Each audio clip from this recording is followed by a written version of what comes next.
Good morning. My name is Yasmina Slimani. I'm the CEO and founder of Elisyan Wealth Ventures. Good morning, I'm Ian Bacon. I'm the CTO of Elisyan Wealth Ventures. In my 17 years experience working in wealth management, asset management in the US, in the UK, and in global roles, I worked as an investment manager.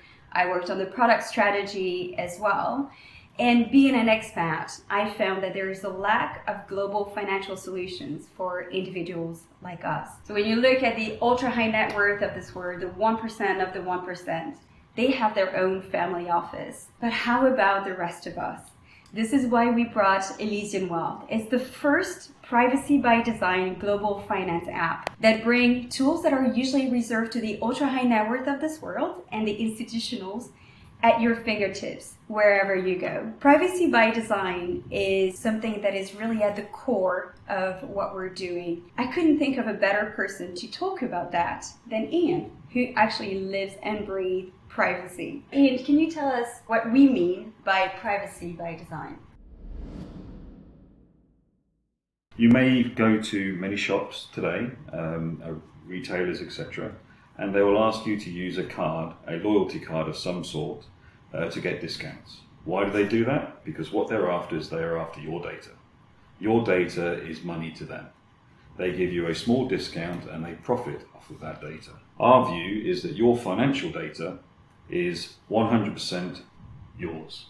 Therefore, you should control your data, you should control who has access to your data and for what purpose. Private by design basically means we, as a company, provide you a service, you pay for that service so that we don't have to gather, harvest your data to sell to others. So I think one thing that is quite, that people often get confused with is security versus privacy, or they will say, now with GDPR, I know I'm in good hands. What is different with something that is private by design versus something that has highest level of security or highest level of data privacy? Good question, and it's one that is often asked. First thing, you can't have privacy without security. The two are mutually joined. However, you can have security without privacy, and that is one of the fundamental differences in the private by design approach. So if we take security, for example, security is a method of making sure that a third party, other than the company you're interfacing with or having a service with, that third party cannot access the data that's moving between you and that company. So there's many ways to do that. You'll hear words like encrypt at rest, encrypt in transit. Two-factor authentication is often thrown out as a security or privacy feature. But what are those things? Those are all about securing your information between you, the individual, and the person whom you are interacting with at that moment in time. Two-factor authentication in particular is a proof of identity, effectively. So your data is held by that third-party company, a bank is an example, and they use two-factor authentication to prove that you are who you say you are. That's security.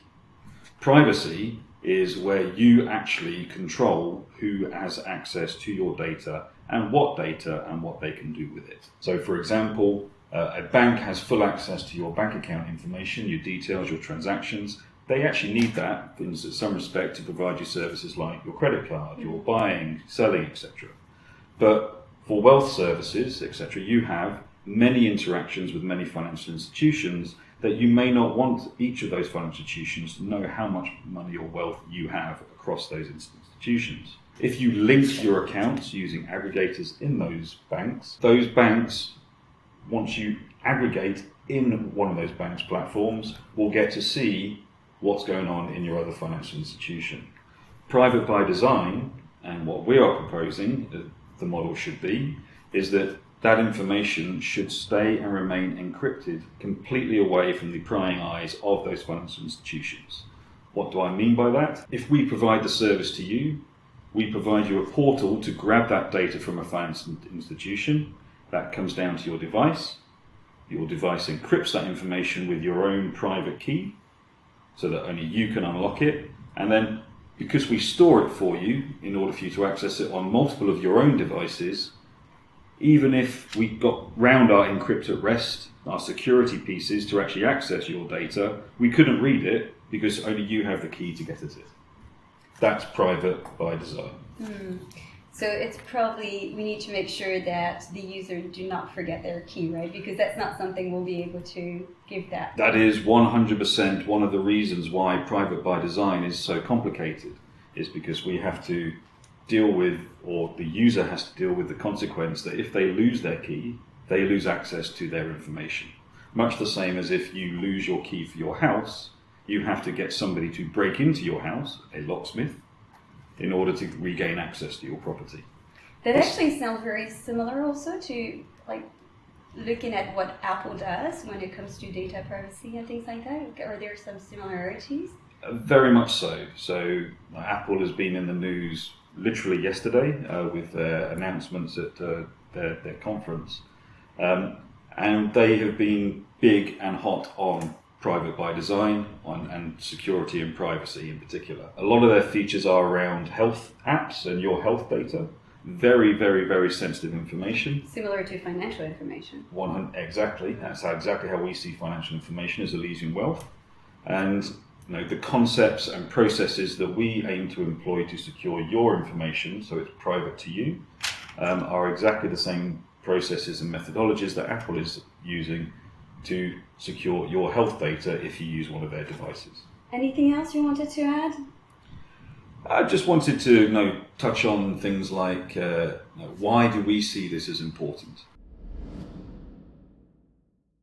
So over the last probably 5-10 years, we have experienced a massive growth in the information economy. Governments have been very slow to adapt. One of the most important pieces of legislation to try and give users back control over this was the EU's GDPR.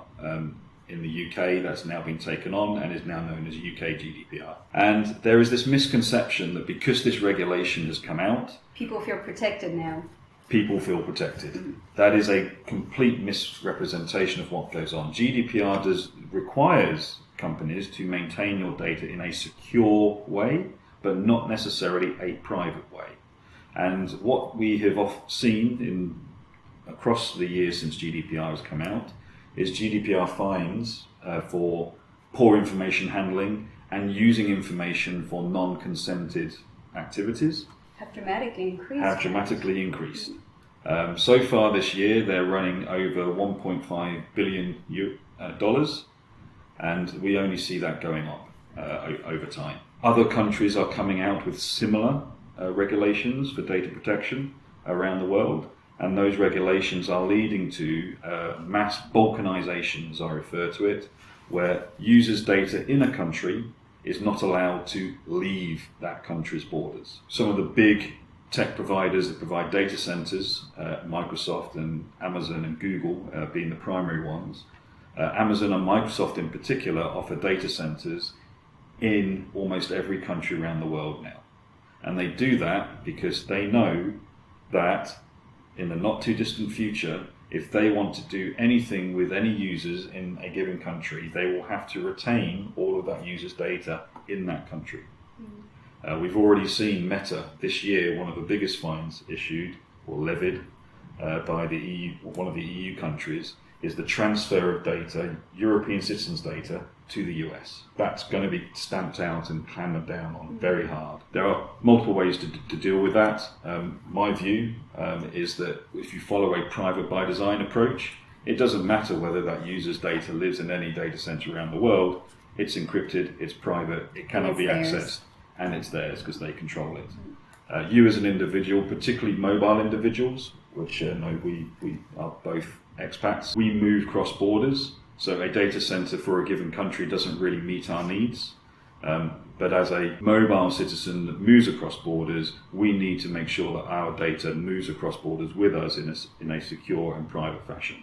And that's really why Elisyan Wealth Ventures' philosophy is private by design. Just means that we're adding on top of existing security. The way we build the app, this is encrypted, it's at the core, and people can feel comfortable with the fact that their data is fully confidential, not visible to us at any point. They own that encryption key. They own the multiple encryption keys actually that are there, and they don't have to worry about us seeing their very private financial information. If you're design something to be private by design from the very start, the ability to change it is seriously compromised. It's impossible. Whilst the privacy policies go some way to meeting your needs and your objectives, the only true way to make sure that it is private is through our privacy by design. Exactly. Thank you so much. This was a longer than expected session on data privacy, but hopefully you found this helpful. Stay tuned. This is the very first of our educational series on different subjects that we find are at the core of managing your financial assets and your financial data. So we look forward to seeing you in our next session. Have a good day.